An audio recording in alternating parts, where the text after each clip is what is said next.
Ada. E se? E se é uma forma nada habitual de começar a contar uma história?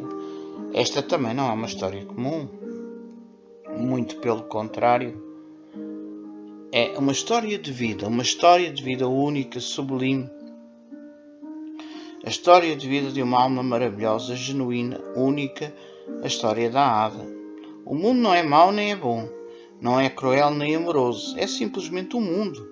E a crueldade, a maldicência, o desamor, tal como o amor, a honra, os princípios morais e ilibados, incorruptíveis, dependem totalmente dos corações das almas que nele habitam.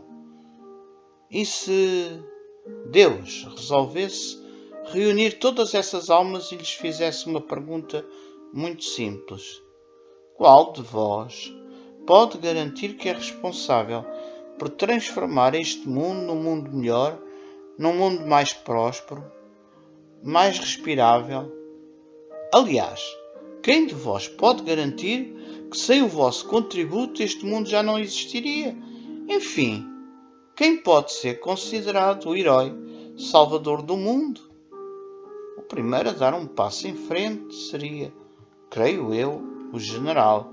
Eu salvei o mundo. Nas muitas batalhas travadas, nas guerras vencidas. Sem mim, sinceramente, não sei como o mundo poderia ter sobrevivido. Se vangloriaria o general. Não, nada disso.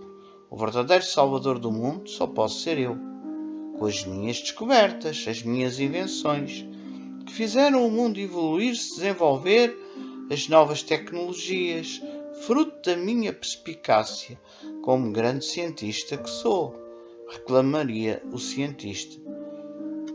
Desculpem lá vos contrariar, mas estão ambos enganados. Eu é que mereço tal distinção. Eu, o grande político.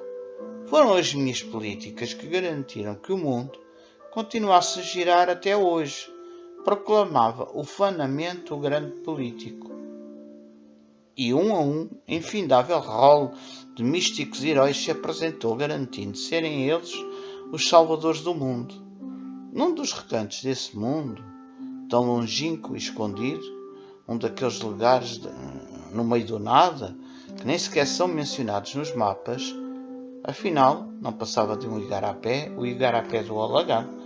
Nasceu no seio de uma família muito numerosa, para galo de sua mãe, que sempre que alguém comentava a numerosa descendência que se encarregara de trazer ao mundo nada menos do que 15 rebentes, ela sempre dizia orgulhosa: qual muito filharada qualquer, uma prole desta, tão boa, eu deveria ter era tido uns 20, no mínimo. A Ada foi crescendo, e ainda na sua inocência de criança, um dia, quando seu pai a contemplou a filharada com uns quantos bombons, ela agarrou no seu quinhão e se afastou para um canto. Sempre via seu pai deitar todo o tipo de sementes à terra, e dessas sementes muita coisa nascia. Logo traçou o seu plano. Com um pouquinho de malícia no olhar, ela disse para consigo própria: meus maninhos vão ver. Eles são tão golosos que a esta hora já degustaram os seus bombons todinhos e não lhes resta nenhum. Já eu vou semear estes e só quero ver quando daqui a uns dias colher muitos bombons e os comer a todos na frente deles. Vão morrer de inveja, mas não lhes irei dar nenhum, disse ela, com toda a malícia possível de encontrar numa inocente criança. Malícia inocente. Os dias foram correndo e ela, abnegadamente, sempre vigiava a sua bela sementeira. Mas nada de seus bombons nascerem. Por fim, acabou-se convencendo de que algo ia mal e resolveu afastar a terra e ver porque os bombons não nasciam. Lá diz o velhinho ditado popular: guardado está o bocado para quem o há de comer. Nada de bombons. Eles haviam desaparecido. Restavam apenas alguns farrapos de papelinhos que os embrulhavam ainda com um exército de formiguinhas se lambendo com o que restava dos seus lindos bombons. ficou sem os bombons. Que crueldade! Semeara bombons e agora só conseguia colher formiga. Correu para casa choramingando. Seu pai explicaria que nem tudo se podia semear e há coisas que não nascem, são fabricadas, transformadas ou alvo de outros processos. Aprendeu a lição e desde esse dia soube que para ser alguém tinha de estudar e aprender. Ah, mas como? Ali, no meio da mata, à beira de um igarapé. Não importava, ela aprendeu a ler com o pai e, acima de tudo, com o seu esforço autodidata. Não tinha livros, não se ia atormentar com esse pormenor, servia tudo. As bulas dos remédios, as instruções dos produtos agrícolas que seu pai adquiria, tudo para aprender. Acabou indo até à cidade, primeiro se alojando num colégio de freiras onde estudava em troca de serviços domésticos prestados ao colégio. Depois, trabalhando em algumas casas particulares e, por fim, ficando em casa de uma irmã, sempre colaborando, dando o seu trabalho, mas concentrada nos seus estudos. E sempre a pulso, à sua custa, e com a sua determinação e empenho, já casada, em início de uma nova etapa na sua vida, concluiu a universidade. A vida nada lhe deu de graça. Quantas vezes queria ir até à universidade na sua cidade onde morava? Rio Branco, no Acre, não tendo dinheiro para o transporte, era obrigado a recorrer à alternativa que nas paragens dos autocarros já havia plaquinhas solicitando a ajuda dos automobilistas. Dê carona para um estudante. Ia de carona, a pé se necessário, mas ia, e concluiu sua formação superior. Nunca desistiu, suportou uma infindável onda de obstáculos até conseguir se formar, mas venceu. Abraçou a profissão de professora, uma carreira brilhante, se dedicando aos seus alunos. Imaginem só quanto caminho percorrido, quantos trilhos ultrapassados. Casou, muito cedo ficou viúva. O destino acabaria colocando no seu caminho um cidadão dessa charmosa cidade, Lisboa, a capital de Portugal. Imponente. Já foi a capital do império. Um império falso que acabaria por ruir, já que as grandes riquezas das colónias eram levadas para outros reinos. Capital de capitais. Quase todos falidos. E agora, praticamente, sem capitais. De visita à cidade, ela agradecia a Deus por ter tido a oportunidade de se instruir e agora perceber e distinguir, entre muitas outras coisas, o estilo e traço dos monumentos que Lisboa descobria a seus olhos. Ada, sem dúvida, agora ali, na Lisboa, menina e moça, dos poetas, era um enorme capital. Capital de sabedoria, de honra e superação, que encheu de orgulho a cosmopolita cidade de Lisboa. Agora ela pode dizer que é uma cidade com capital, pelo menos durante a semana em que essa grande alma a visita. Ada bem escutou o repto de Deus, mas manteve-se quietinha, em seu cantinho, humilde, uma fiel serva do Senhor, conhecendo bem esse provérbio 8 da Bíblia sobre a sabedoria e como ela, a sabedoria, sempre acompanhou Deus desde a criação do mundo. Sábia, Ada não respondeu, porque sabe bem que só Deus tem a capacidade de salvar ou destruir o mundo.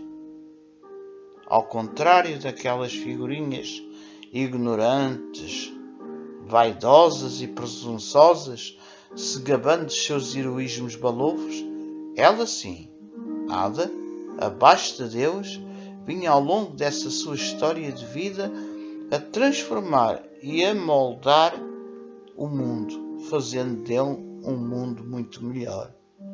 Abraçou a profissão de professora, porque essa é a sua essência. Professar-se, importando com o outro, numa altíssima dimensão de quem cultiva uma plantinha frágil, raríssima e que precisa de muita atenção, dedicação, amor e cuidado para que possa desabrochar. É certo que nos dias de hoje, alguns professores em Lisboa, em Portugal e um pouco por todo o mundo até conseguem dar aulas sem saberem escrever português, sem efetuar simples cálculos de matemática, se limitando a pegar nas matérias e, qual papagaio, a despejar sobre os alunos repetitivamente. E eles que se enrasquem, aprendam se quiserem, mas são sementes votadas ao fracasso. Sem o cuidado, sem o amor, a atenção, nunca chegarão a desabrochar. A Ada não. Hoje já está aposentada, mas fez a diferença. Cuidou de seus alunos que sempre dispuseram de todas as condições para desabrocharem. E com uma sabedoria imensa, humilde, ela soube sempre dar a atenção, o amor, cuidar, mas também conseguiu sair de cena quando era importante que saísse. Sair de cena, mas nunca do espetáculo.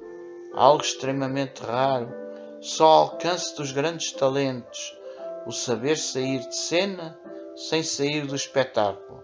Ela orientou, apontou caminhos, mas se mantendo na sombra, pronta a dar apoio em caso emergencial, para permitir que seus alunos pudessem caminhar pelos seus próprios pés. Ninguém pensa que foi fácil. Não é com facilidades que se constroem histórias de vida tão sonantes e tão sublimes como a que a Ada construiu. Quantas vezes, solitariamente, enfrentou gigantes tão tenebrosos como aquele que Davi derrotou com uma simples pedra. Em muitos dias de solidão, ela teve por companhia a angústia, a desolação, a fadiga, a exaustão, o extremo cansaço físico e psicológico, um estado de alma que a fazia sentir que não tinha forças para alterar o rumo das coisas, mas nessas horas era com o joelho dobrado que carregava as baterias, clamando a Deus que nunca a desamparou. Hoje pode dizer com toda a propriedade dever cumprido, uma carreira de sucesso, um sorriso a cada sementinha que via desabrochar e se tornar planta imponente.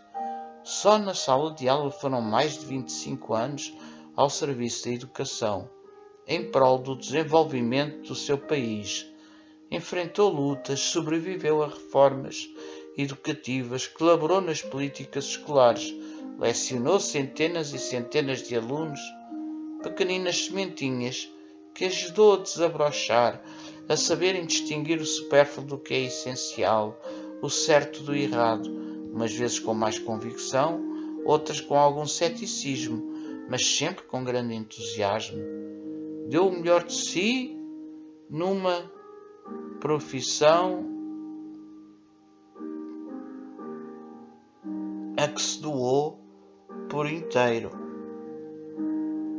abraçada com total vocação. Se não fosse professora, só podia ser professora. E dessa forma, hoje, a olhar para trás, é com muita comoção. Às vezes, mesmo com uma lágrimazinha traiçoeira nos olhos, que recorda os momentos na sala de aula, momentos únicos e de grande realização pessoal. Foi professora pelos seus alunos, a quem se doou por inteiro. E se o foi pelos alunos, ela, ao longo da vida, nunca teve direito a uma folga, a um tempinho de descanso.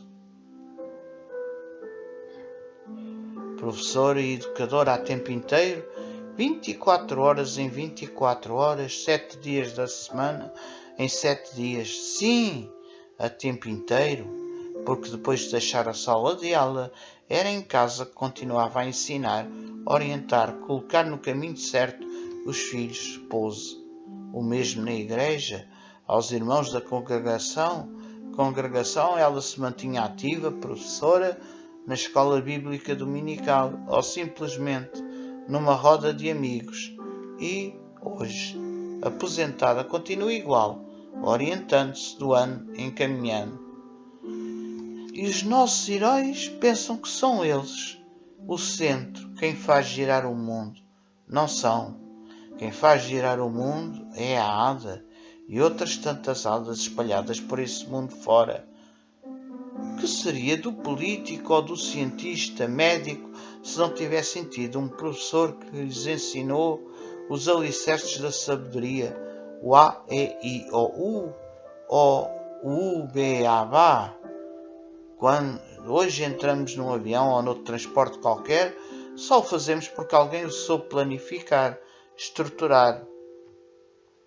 E outros montaram as peças e o colocaram a circular. Mas que seria de todos eles se não tivesse havido um professor que lhe ensinou as coisas mais básicas? Realmente, sem o professor, o mundo seria incapaz de girar. Ensinou as coisas mais básicas e as mais complicadas. Se não fosse um professor... E Lisboa sabe-o bem. É por isso que olha respeitosamente para a da sua visitante e lhe tira o chapéu, em sentido, prestando todas as honras e homenagens bem merecidas, porque perante tão importante exemplo e tão bela história de vida